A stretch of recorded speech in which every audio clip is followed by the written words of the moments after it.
Le MAC d'Esther, c'est l'actualité du parc technologique de Limoges. Ce mois-ci, au sommaire, le chantier du bâtiment pour l'électronique, les hyperfréquences et la photonique. Une des actions de la filière, c'est de travailler en circuit court et local. Nous, on travaille le bilan carbone et l'énergie grise. À suivre, le mode d'emploi de l'incubateur de Lavrul avec l'exemple d'une start-up, Adapte2. Donc on est rentré à l'incubateur en avril 2024, qui va permettre de structurer vraiment notre société. Et pour finir, un tour chez Cooks Productions, spécialiste de l'audiovisuel. Le MAC d'Esther, c'est parti. Limoges Métropole réalise les travaux de l'espace d'innovation électronique, hyperfréquence et photonique dans le secteur d'Esther Technopole. Il accueillera les chercheurs du laboratoire XLIM. L'agglomération met à leur disposition, en location certes, mais à leur disposition, un bâtiment exceptionnel qui est en plus construit selon des normes qui nous intéressent fortement puisque ce sont des normes de très haute valeur énergétique et des bâtiments complètement autonomes sur le plan de production de leur énergie. On a des normes bien plus élevées que pour de l'habitat, mais nous sommes là dans les 3 E dont je répète en permanence l'intérêt, l'écologie, l'économie et l'efficacité. La particularité du bâtiment, il est construit à partir de bois et de paille. Vous avez plusieurs techniques. Sur ce projet-là, c'est la technique de la paille insufflée. En fait, c'est de la paille qui va être soufflée à très forte densité et qui est hachée à entre 1 et 2 mm. Et pour atteindre une forte densité, on a une machine qui va venir insuffler entre les caissons et atteindre l'épaisseur qu'il faut pour atteindre l'exigence thermique. Quand je dis mariage des matériaux, c'est ce qu'il va y avoir comme revêtement ou parements qui vont venir protéger la botte de paille ou la paille insufflée. Donc soit on fait un enduit terre et ses qualités thermiques et hygroscopiques vont rajouter en fait ce qu'on appelle du déphasage. C'est le temps en fait que ça va restituer la chaleur dans le bâtiment. L'édifice est le deuxième fabriqué avec ces matériaux après le centre de loisirs du Jura. La ville compte, à travers ses constructions, mettre l'accent sur l'éco-responsable et le local. Une des actions de la filière, c'est de travailler en circuit court et local. Nous, on travaille le bilan carbone et l'énergie grise. Et on essaye de trouver un agriculteur qui est autour de 50 à 100 km du chantier ou autour de 50 à 100 km de l'entreprise de charpente qui va mettre en œuvre. Là, pour le chantier d'hyperfréquence, en fait, la paille vient de Poitiers. Mais justement, le rôle d'une filière régionale, c'est d'aller sensibiliser les maîtrises d'ouvrage publics et privés pour les inciter à construire en biosourcé, notamment la paille. De toute façon, la réglementation environnementale nous incite à intégrer les matériaux biosourcés. Les matières biosourcées, qui plus est locales, sont pourtant plus chères à l'achat. Mais c'est un investissement sur le long terme. Dès la phase conception, en fait, on va travailler aussi sur le coût global. Et c'est ce qu'on essaye de faire comprendre aux maîtrises d'ouvrage, c'est que les économies, ils vont les avoir sur les factures d'énergie et sur le dimensionnement du chauffage. Donc plus le bâtiment va être vertueux, plus on va pouvoir aussi axer les économies d'énergie sur d'autres parties du bâtiment. C'est un des bâtiments de recherche et d'avenir technologique et scientifique et de programme de développement pour l'avenir de notre ville. Depuis 15 ans, l'Université de Limoges lance des passerelles entre la recherche et l'entreprise. Il s'agit du point de départ de l'Agence de valorisation de la recherche universitaire du Limousin. Lavrul a pour mission d'accompagner les chercheurs de l'Université de Limoges vers des marchés cibles. Alors ça peut être l'aéronautique, l'électronique avec des orientations liées au transport, à, bien sûr on l'a dit l'aéronautique, mais ça peut être également l'énergie. C'est des sujets très vastes. Et notre travail au sein de Lavrul, c'est de pouvoir faire la jonction entre ces travaux qui sont réalisés au sein des laboratoires de l'université et le monde économique. Adapte2, donc c'est une start-up qui met en place des dispositifs innovants pour mesurer et résoudre des problèmes de courant électrique dans les exploitations agricoles. Moi j'ai travaillé à l'époque, je suis ingénieur de recherche au laboratoire XLIM. On a eu différents projets de recherche liés à cette thématique-là.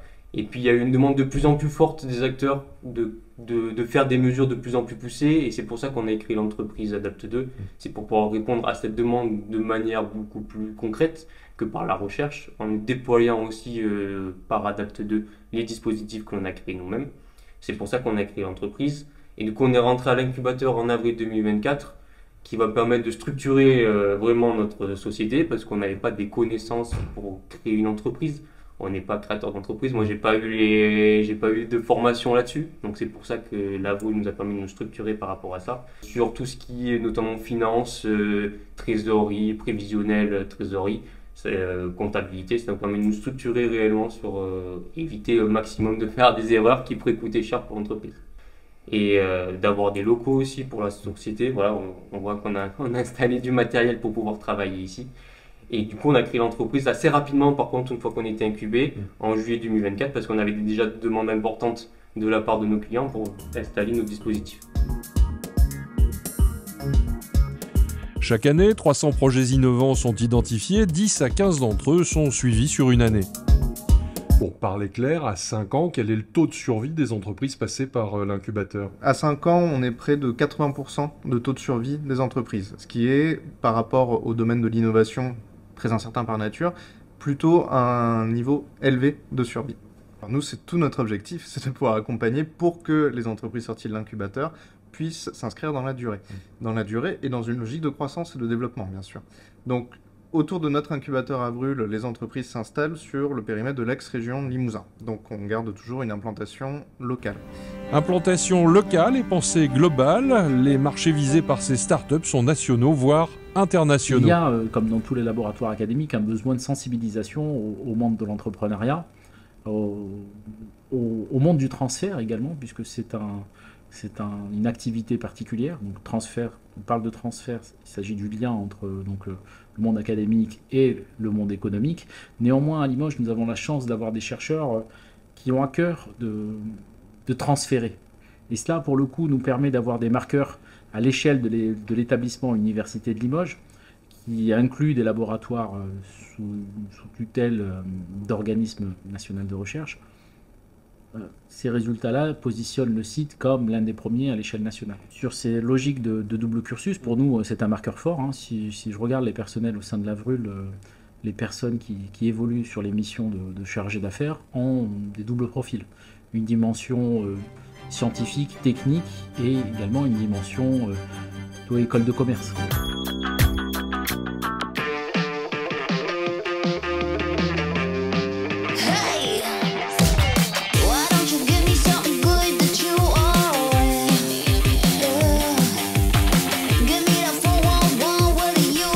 Une société de production audiovisuelle, déjà, ça touche à tout ce qui a trait à l'audiovisuel, c'est-à-dire de la captation multicaméra, du film, communication interne-externe, de la publicité, et après de la production de contenu, genre par exemple, on travaille actuellement avec France 3 sur Noah sur Terre.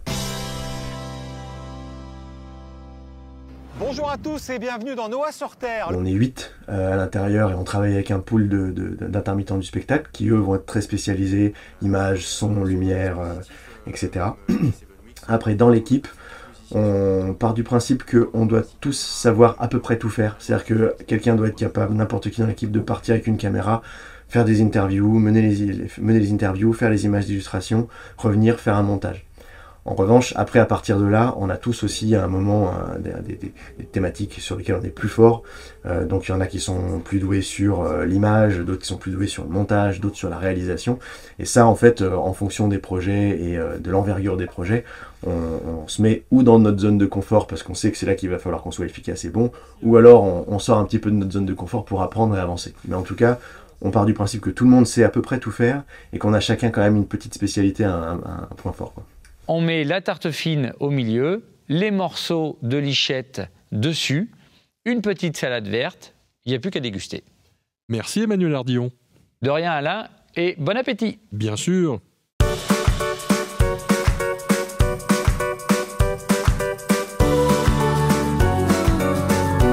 C'est l'outil de travail principal et c'est surtout effectivement ce qu'on peut adapter pour les exigences d'un tournage. C'est-à-dire que pour le coup, quand on doit tourner une semaine avec une équipe, des comédiens et un décor, on sait qu'en étant ici, on n'a pas de problème extérieur, on est isolé du son, on est à l'écart, donc on fait venir effectivement un chef déco qui fait le décor dont on a besoin, une boucherie, un salon, une salle à manger.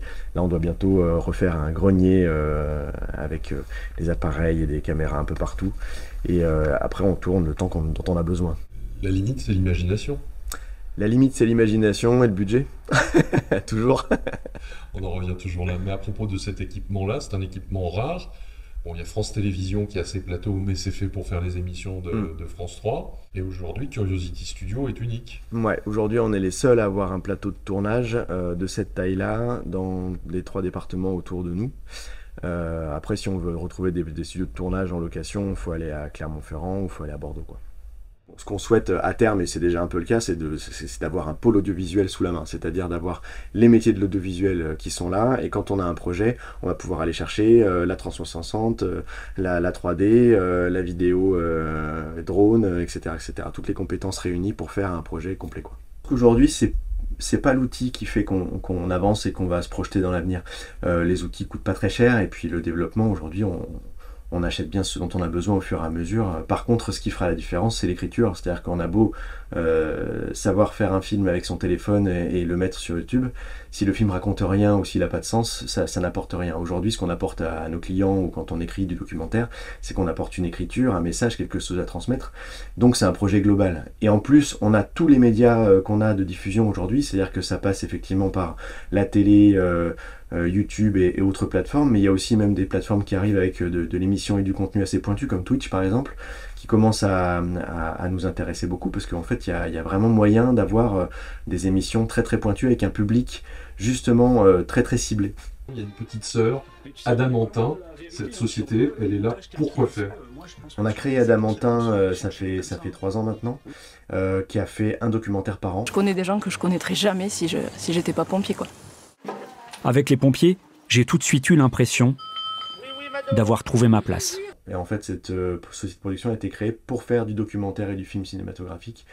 Le principe, c'est que en fait, Cooks Productions ne peut pas porter des films cinématographiques en tant que tels quand on veut aller chercher les aides de la région, le CNC, etc. Donc on a recréé une nouvelle entreprise pour ça. Ce qui nous permet, nous, de sortir aussi un petit peu de notre zone de confort sur les films institutionnels et d'aller chercher un petit peu de l'écriture, aller mettre un petit peu au service de projets un peu plus artistiques tout notre savoir-faire.